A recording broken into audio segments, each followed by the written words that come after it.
Hey, good morning. Have you ever had that part of your life that you've always wanted to get out of a situation, out of temptation, or maybe you've got that friend who is continually making that wrong choice. They just keep going back to their old self, even though they became a Christian. Today, I want to talk about what it means to be set free from the past, but also talk about why it's so hard to break those invisible chains.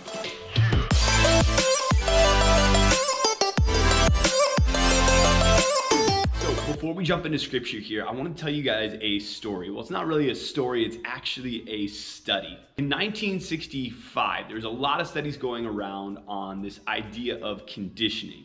You've probably heard of one of the most famous psychologists of the day. His name was Pavlov. If you've taken any psychology course of any kind, you know this guy's story. He was the guy who conditioned dogs to salivate every time they heard the little bell ring. Ring a bell, it's time for food. So what he did very simply was ring a bell, basically signaled to the dogs that it's time for their dinner, their breakfast, their lunch. What he ends up doing eventually is removing the food and ringing the bell just to see if the dogs are still salivating. There was another psychologist who wanted to expand on it, but he goes in a very different direction. So I'm gonna put up puppies while I tell this story because this one's a little bit different. So just enjoy cute puppies while we talk about the dark side of these experiments on conditioning. So in 65, Martin Seligman, he did another experiment, but instead of ringing a bell and providing food, he rang a bell and provided an electric shock to the dogs. He basically had created a crate where the bottom floors were all electrical wires, and every single time that he rang the bell, he would provide an electrical shock. To condition them, he put on a harness and basically tied them down to the ground, basically forcefully making them endure the shock. Dogs learn that the bell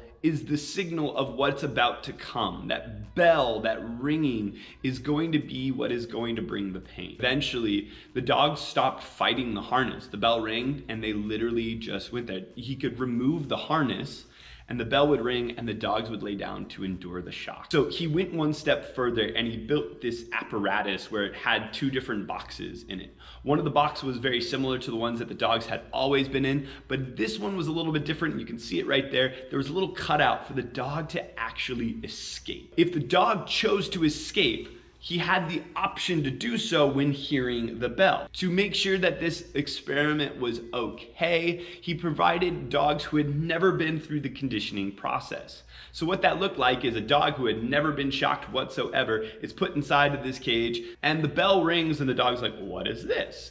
They get shocked on the floor and then immediately they jump out because they're like, I'm not sticking around for this. Over time, those dogs learned that when the bell rang, get out. And so the bell would ring, the dogs would hop, leap, leave, and never be in that situation. So then he put in the dogs that had been conditioned.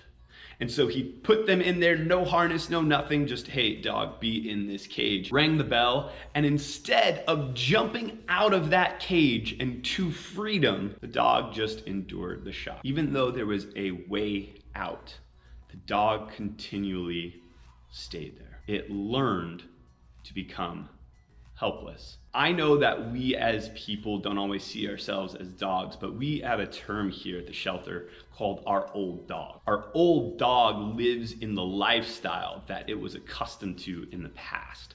Our old dog is full of shame and guilt, and we have to realize that God is the path towards freedom. We have to understand that, as we talked about yesterday, that he who sets free is free indeed. That when God sets us free, he's given us a way out. It's us deciding, because we have that invisible harness, those invisible chains, that we are actually still locked down. I even think that there's a very important scriptures. We're going to take a look at two here in just a little bit. See, the first story that I want to tell you about is actually the story of Peter.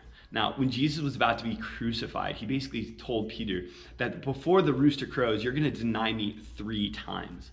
This denial process is actually part of Peter's old self. He wanted to walk in new. He had that idea that, hey, I'm going to jump free. I'm not going to stand by. I'm going to do whatever it takes. But what ends up happening is failure early on in the beginning. See, we believe that it was Peter who drew the sword and struck one of the people who was arresting Jesus, and he wasn't able to free him.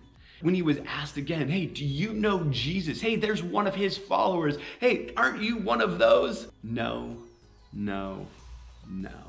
See, God, after the resurrection, went after Peter, and he rectified it in a way by giving Peter an opportunity to reverse the three.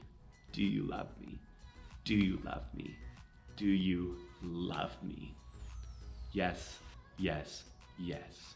In Romans 12, verse 2, God says to renew our minds. Seligman's study is a perfect example of what it means to live with trauma, depression. I mean, put anything in there that has held you down, that has been serious. Because our example of our own lives has been that we have fallen short. That we are having these invisible chains around our lives, and those invisible chains are what are holding us down.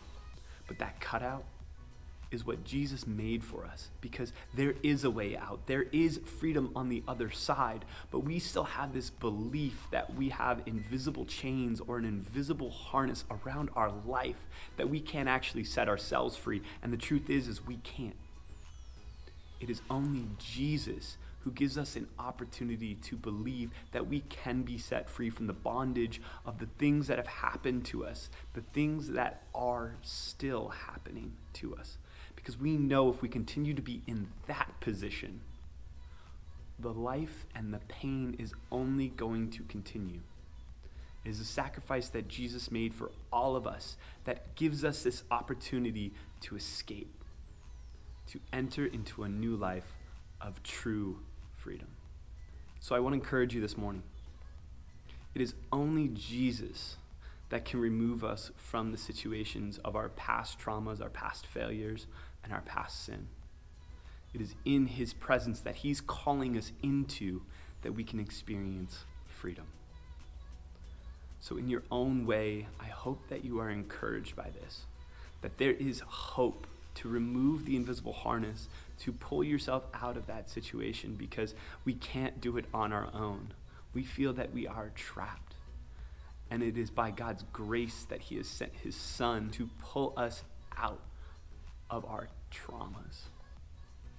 Guys, I love you, and I hope today you find freedom in a new way and let Jesus come in and pull you out of where you are.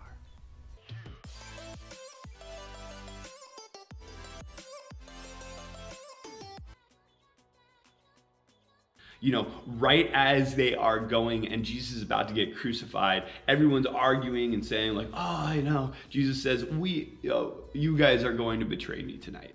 One of you. And now we all know this one because Jesus basically says to him, before the sun rises.